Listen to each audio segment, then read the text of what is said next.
Welcome all. We're really excited to have you join us for the CDE Rural Coaction Expo. We're excited to talk about what we do for the Colorado Rural Education Collaborative with partnership with Generation Schools Network. My name is Kirk Bangart. I'm the Chief Facilitator for the Colorado Rural Education Collaborative. I'm Elliot Zetis, Senior Manager of College and Career Readiness at Generation Schools Network. I'm Gina Angelini, the Workforce Management Coordinator for Generation Schools Network. So the CREC is 78 school districts across the state of Colorado that have really come together to solve problems of practice. As you can see from the map on the screen, we have districts all across the state. We have them in the east, the central, and the west part of our state. In the CREC, we really focus on 6 different areas to help schools solve problems of practice. We do things around student-centered accountability and reporting, teacher-to-leader efficacy, teacher recruitment and retention, as well as STEM and social emotional learning. But the one that we're really here to talk about is our Genesis group around college career readiness. Yeah, to introduce it, we're going to have Gina Angelini go through our 6 principles.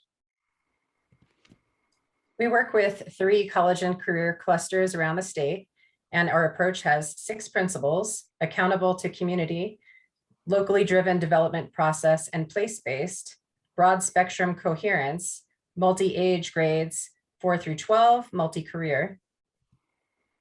Collective impact, we bring together school districts, higher education, businesses, and community-based organizations, and we embed social emotional learning, such as communication, responsibility, and problem solving. Accessible opportunities, we ensure equitable options and low barrier entry, and a sustainable structure for long-term success. And within all of that, we have our logic model, which takes forward these different parts of our pipeline with the goal of the future workforce for the community that we work with. So we start with career exploration in late elementary, and then we go through some level of an occupational investigation through that late elementary, middle school, and early high school phases. Then we work with districts and schools to identify what course credit and certification offerings would work well. And then lastly, we work to provide some level of industry training so that the students that go through this entire pipeline understand what careers exist in their community. They investigate those different types of careers to get a better idea. Then they take different classes and certifications to become more knowledgeable about that industry. And then lastly, they go through internships, entry-level jobs, and then other opportunities so that they can have that training to understand whether this is a career they want to do or they don't want to do, and so they can stay within their community. And the goal is for all of this to lead to the future workforce, where students will have the necessary essential skills and strong industry career matches for success within their community and life. In our I-76 collaborative, which is one of the clusters that Gina alluded to earlier, we're working with students all the way starting in 4th grade through 12th grade. And you'll see within this spectrum all the different activities that they'll perform. So we have business-connected problem-based learning. We have some computer programming classes that we've helped implement. There's entrepreneurship fairs available for students. You'll see a soft skills boot camp. And also you'll see concurrent enrollment in capstones. So a wide variety of activities from students all through the spectrum, because we want to ensure that it's not just your late high school students that get college and career readiness programming, but that it occurs at a very early level all the way through for all students. And lastly, you'll see with all of these partnerships, or excuse me, of all those activities, that we have partnerships for equitable prosperity. And all of our partners are 0 or low barrier options because we want it to be attainable for all students. And the areas that our partnerships are in include entrepreneurship, social capital, STEM, higher ed, and then internships, real world problem scenarios, and other work-based learning opportunities. Here is a video to explain some of the work that we've done in the Santa Fe Trail BOCES and their Pathways to Prosperity program.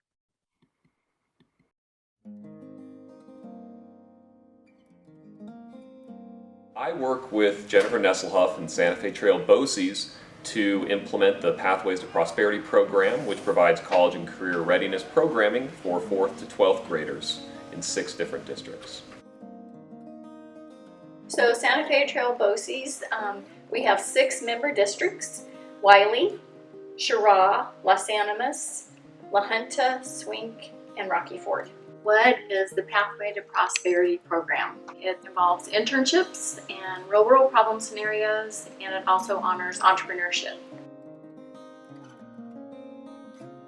All high schoolers should do an internship just because it's like you get to see the real world and you get to make an impact on people and you get to see if this is the right job for you. And if not, you can always change and do a different internship. Because of the internship, I am, as far as I know, the youngest cop in Colorado at the age of 19. With that internship, when I went to Denver, nobody knew who I was. I was just a young kid with a big dream, and everybody said, oh, we don't want you here. But whenever I showed them my internship, it opened a lot of doors. Everybody was thinking, well, if you can do that at a young age, what can you do for me now?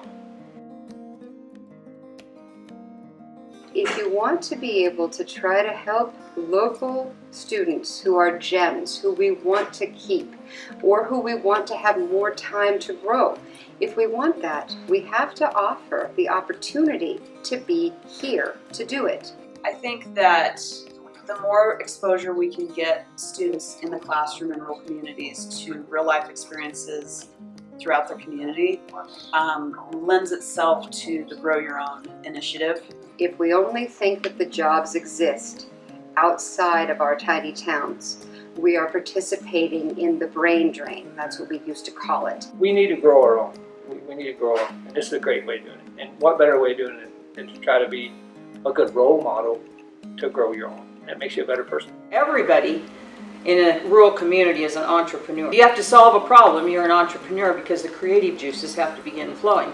I'm an entrepreneur now. Businesses in the classroom in rural communities, the importance would be most of these kids think that they want out. They think they want to go somewhere else. This gives students hope and the ability to look ahead and not just think about right now. They can look ahead and think about maybe some innovative ideas that they might have, or getting to know other adults besides those people in their home.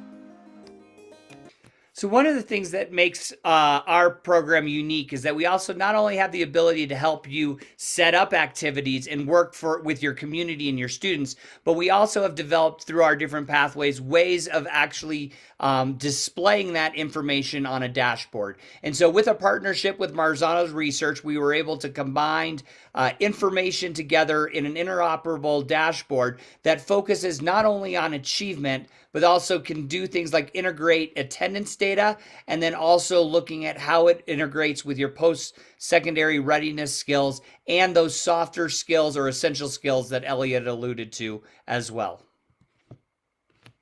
So if any of you all are interested in talking further about the CREC and our work involving college and career readiness programming, here's what we can do for you. Number one, we can help facilitate a customized community-based process to establish pathways.